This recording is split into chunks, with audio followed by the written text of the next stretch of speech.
कर बनवले। अरे चौका पर कौन सुबवा, चौका पर कौन सुबवा हंसेली रे माई।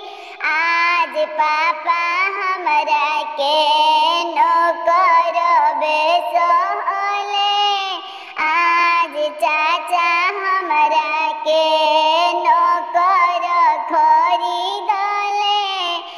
अरे कोहबर में कौन सुबवा, कोहबर में कौन सुबवा हंसेली रे माई।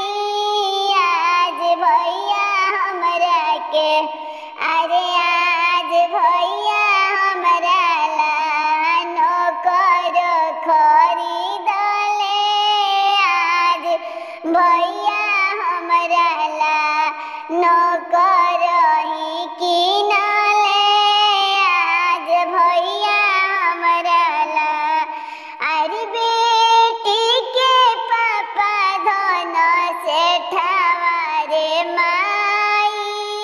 गामछा बिछाई नोट गिनले रे माई।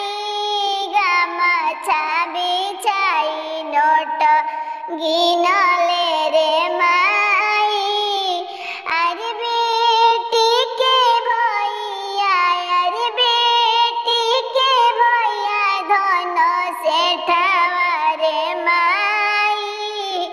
तौली बिछाई नोट